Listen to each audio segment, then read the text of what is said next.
in our worst moments, when we behave in ways that we are really not proud of, if those moments stick with our kids, that's what becomes the thing that that really negative self-talk, right?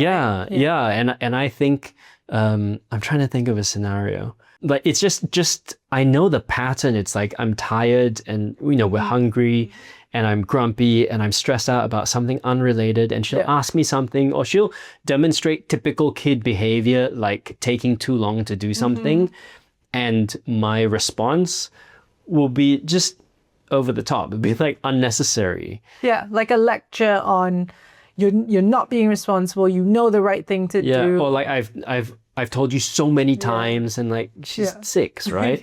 And then you see her going like, oh, and then I'm like, oh shit, like I didn't mean to do that. And the feeling I think for her, and not just when you do it, but also when I do it, is I think it's I feel ashamed. Right? Like I feel ashamed that I've disappointed them. I've let them down, Right? Yeah, so then in a later moment in life, when she feels ashamed of herself, that's probably the voice she hears. You should know.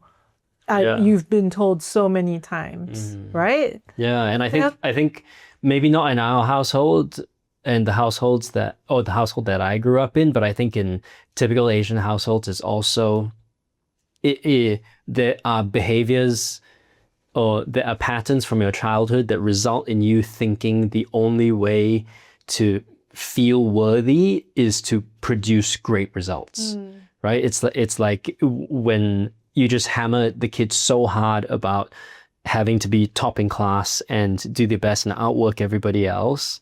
When they get to adulthood, they don't really know how to seek approval and validation in any other way, right? I feel like that's a really common one here. Yeah. Seeking validation, seeking approval, achievements to make yourself feel better. And I don't know if there are any other tricks or tools we can use, but to,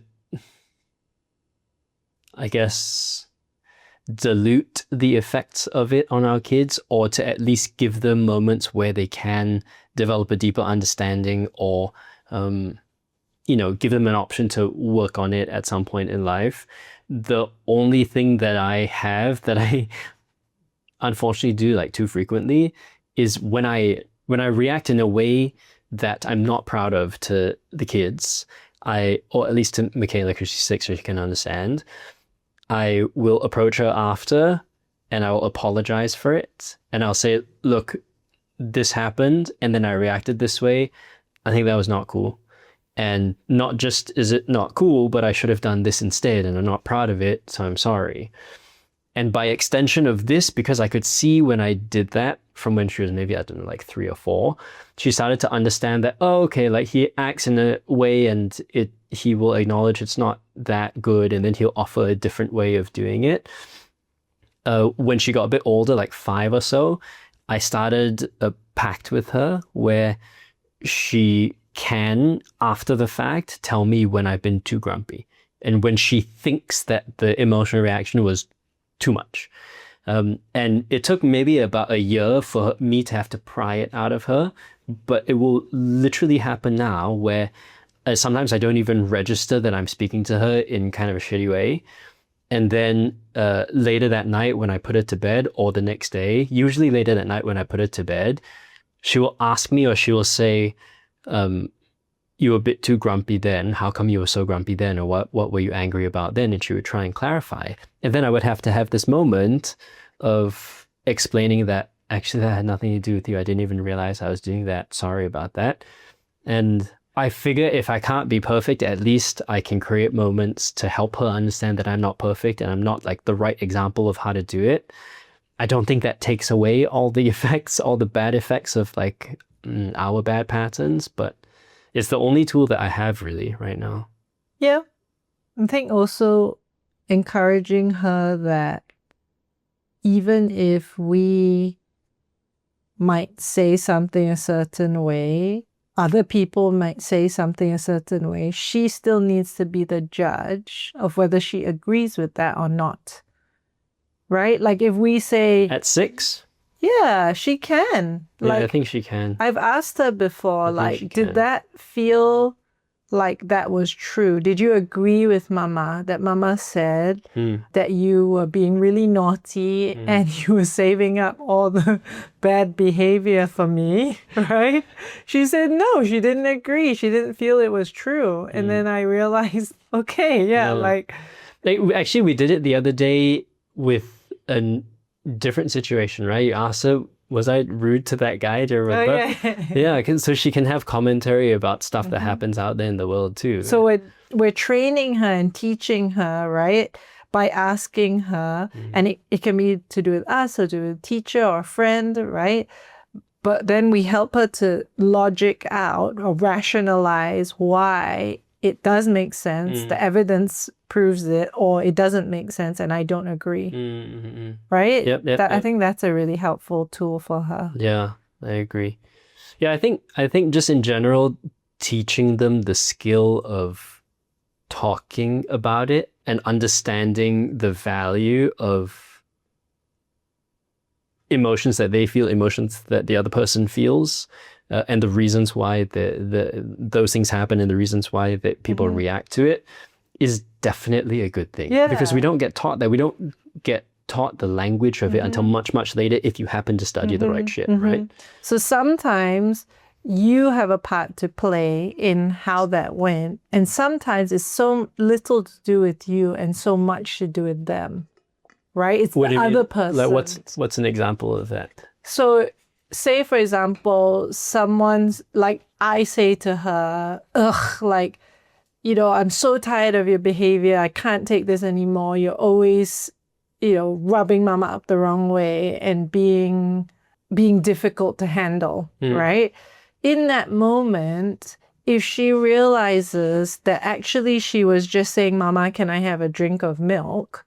And that was my response. Was it more about her or was it more about me? In that moment, it was probably more about me. I was having a tough time, a tough day. And then I said it was her, right? So if she can differentiate between the two, is really good, right? Yeah. Causal analysis, by the way, is the word for that. Yeah. What caused it? Was it me? Was it them? Was it both? Was it a situation? Right? Yeah, I think maybe that's why, because I don't think I do specifically that with her, but maybe because you've been doing this, I think it was, I don't know, maybe like 5-6 months ago, didn't she come to you and talk to you about someone else in the family telling her to stop crying? And I was very surprised that she said that. Maybe you can describe that situation, because I thought it was brilliant. I don't think I would have said that at 6 and been able to describe it with that type of confidence. Yeah, I was actually surprised she said it as well. She said, I'm trying to think whether I can say it without naming names. But she basically said, so-and-so told me, or should I just say the name? Oh, it's up to you. Well, okay, I mean, it's really what happened, so I think it's fine. She said, Gong told me to stop crying and finish my food up, right? And I was really upset because I didn't want to stop crying. I was upset and it felt like I still needed to cry. And I think she might have said it more like, you know, I felt like I still needed to cry, is how she put it.